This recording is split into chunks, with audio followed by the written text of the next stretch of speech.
Kendrick? Did you hear that, Kendrick? Yes.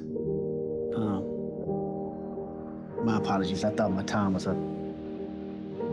This is Creative Minds Radio.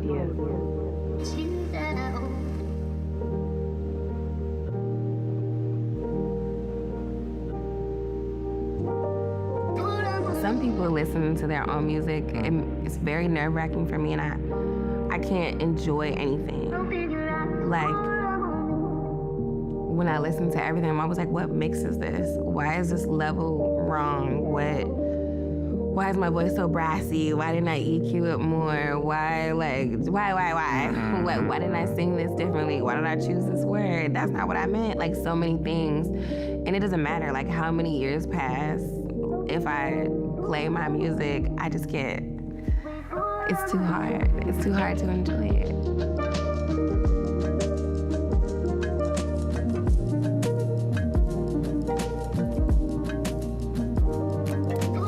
You are live with Creative Minds Radio.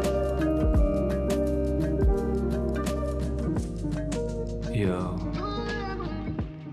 Thanks for coming and checking out the slightly different type of Creative Minds. If you're digging it, new channel, hit the subscribe if you're enjoying it. And today we're going to be looking at some stuff that's kind of around the issue of perfectionism for artists. And peace.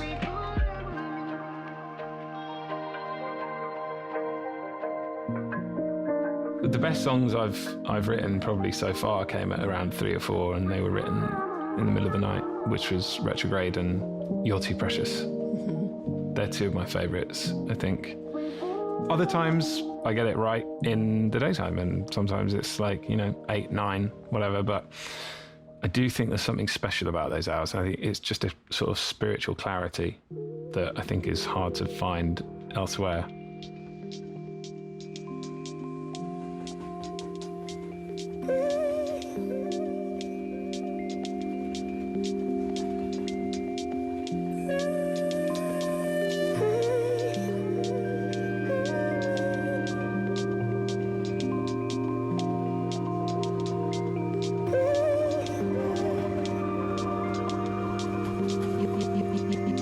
You are live with Creative Minds Radio.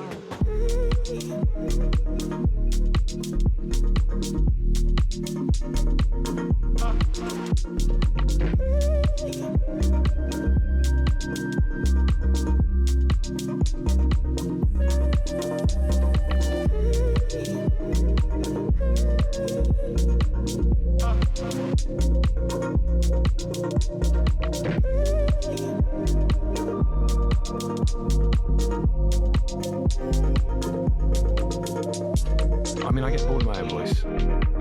That's the other thing. Is like, I think everyone does, but after however many songs I've written, it's just, Like if I've been writing a lot of music over the course of a month, you're going to get more and more of me trying to experiment to get away from how I regularly sound. But there are other times when I come to the piano and I feel everything sounds fresh, and I feel like I'm a new singer in a way.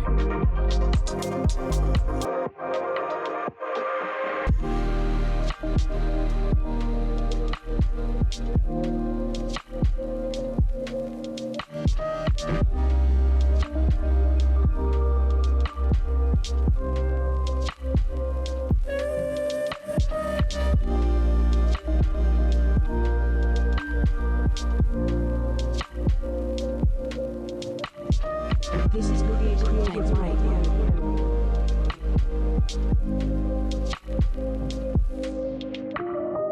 The inspiration comes from pure subconscious experience, taste. I didn't even analyze it until I had a discography that was worth analyzing. When you are cultivating or cooking your own story, your own narrative, what is difficult is if you get too much attached to the image that others created of you. That is what gets difficult. And that's why I feel like as artists, you should stay far away from reading too many comments. Basically, what you're doing is your brain is validating you by those words. And maybe if you hadn't read them, you would go a whole different road, down a whole different road that made you a lot happier than becoming the.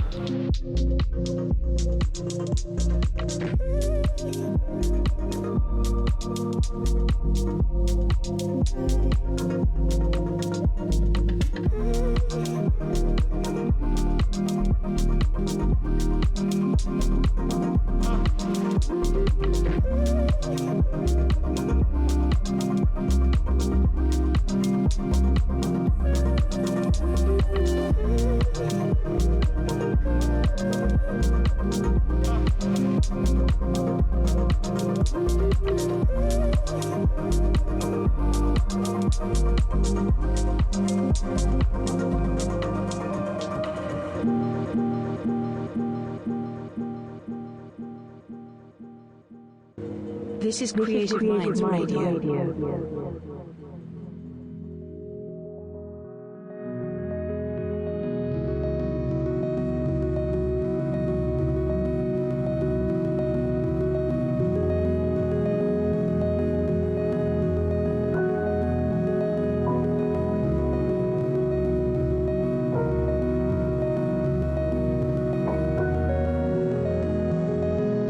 It's really about me challenging myself. I think my excitement in doing music is me feeling like I'm never stagnant, me feeling like I didn't get comfortable in my own skin of what I think is good or what someone else thinks is good. Stepping outside of my comfort zone and mastering it. And that excites me. And when I feel like I've accomplished that, it just keeps the hunger for more going. Like I don't feel like I can ever stop.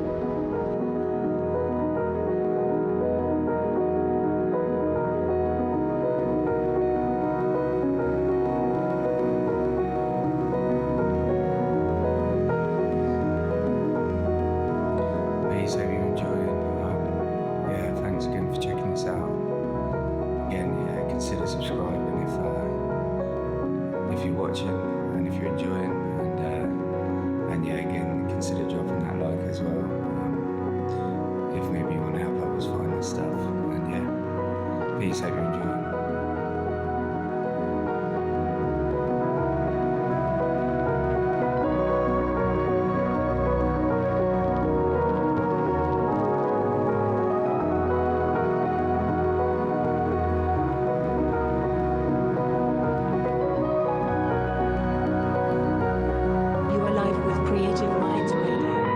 What most people won't tell you is that the people that you look up to didn't invent it themselves.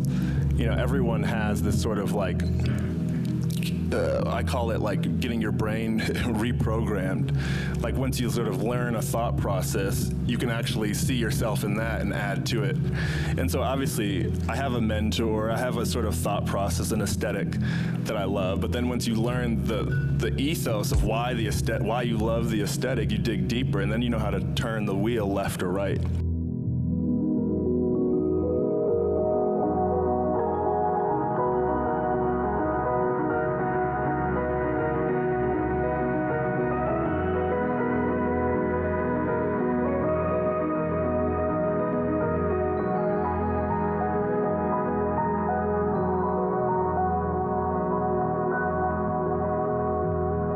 It was, do you know what it was? It was like a minute before I go on. Yeah. I go into my mic and I go, hey, check the ears.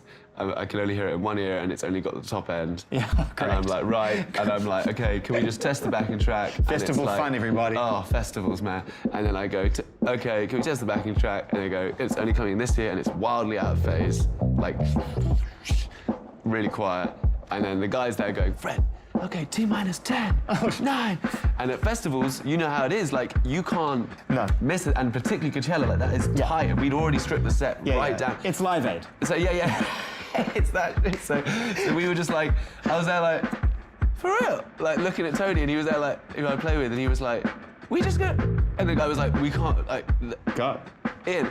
And so I went on stage, played the first note of the piano, couldn't hear a thing, the piano wasn't even in my ears. But what was the saving grace is that I said into my mic, into my like talk mic to the crew, I was like, is this only a monitors issue? And they're like, yeah, it's only a monitors issue. Which is actually, then you're like, okay, out there, and you focus on the crowd. Everything is the same as it is every other night. Yeah.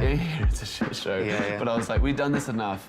I know, like, I'll sing a bit out of tune at times and I'll be a bit that because I can't hear myself and I'm sure I'll be a bit out of time. But like, fundamentally out there, they don't know that It's entirely possible you had to stretch yourself, your hands even further to the crowd because you were outside your comfort zone. For sure. I sort of savor those kind of experiences now. It's like, when we came on Coachella, me and Tony were like, cool. I kind of feel like we really enjoyed that, even though like for the first 20 minutes we were like working out like how to compensate for a 200-meter sound echo delay coming back in your all of that. But it was, I loved it.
Every song that ended up being like popular is always a song that was a palate cleanser beat. It almost sounds like a scratch because you come in so offbeat. Like it's on beat, but it's offbeat. It's like not a normal place to start the song. It's almost like, like oh I'm shit, I'm talking. recording. Yeah. It's literally, it was the most ridiculous. Like I always say that it's like funny, but the songs that I put the least amount of effort into and that I care the least about are the songs that people are always like, wow. Isn't it not about fun. not caring though? Isn't it more just about getting out of your own sense of self-awareness, which is clearly what you like? I speak this from experience. I'm not judging because I'm the same. When I'm less self-aware about my experience in the moment is when I'm actually at my best. It's literally every time it's a fucking palate cleanser beat. I'm like, just put on anything real quick. Like I'll be working on something I care about so much that's so serious, and I'm like, oh, just put on anything random. I just need like 10 minutes to just like hear something else. And that's what I'll write a whole damn song to. It'll be I Hate You or Blind or Kill Bill or The Weeknd. All those songs were palate cleanser moments in between me actually trying to make the real song of that night. Like, it's so silly. Supermodel 2, another palate cleanser in between what I was trying to make that I thought was so important.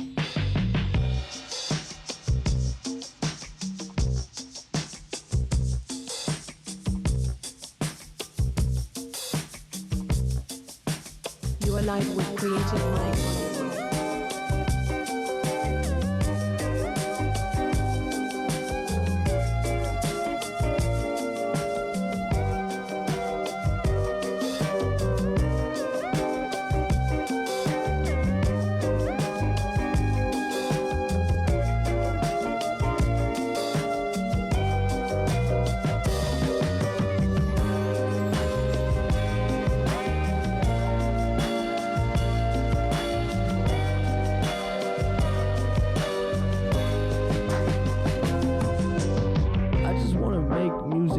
that moves people, and like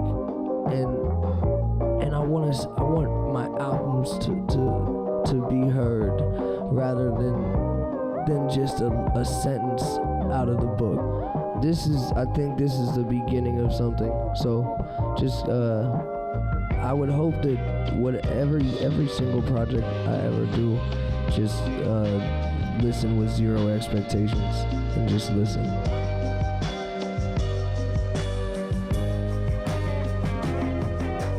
You gotta let yourself fail, and you gotta self-doubt is like if you have a creative mind, you're gonna doubt a lot of things about the world, about yourself, that's all completely normal.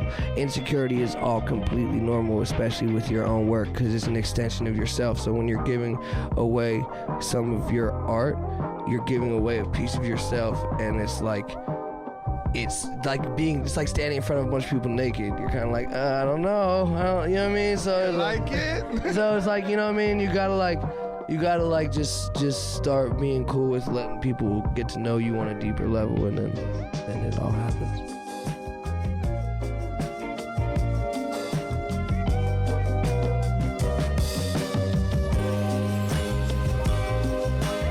This is Creative Mind.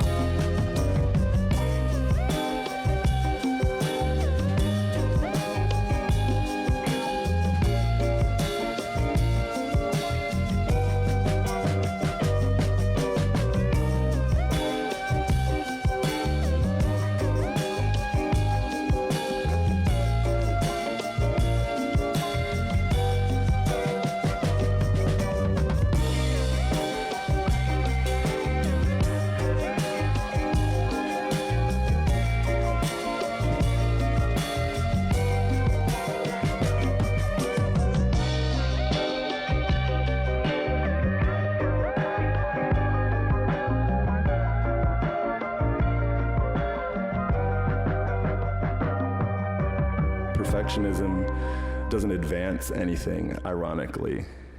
As a creative and as a designer, there's no wrong way to go about the future of your career.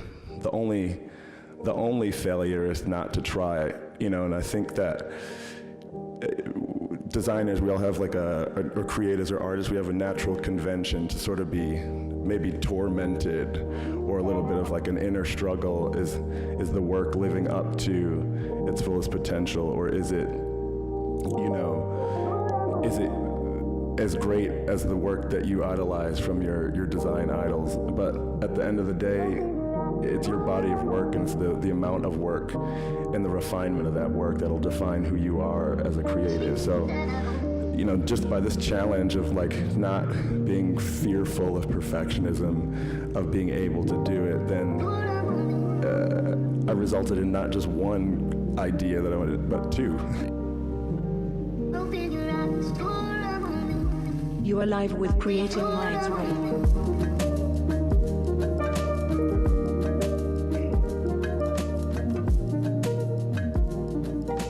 Thanks for listening. I hope you enjoyed it. And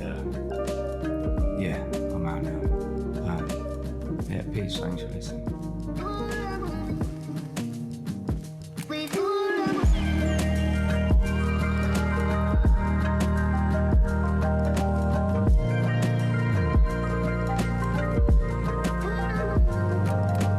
This is Creative Minds Radio.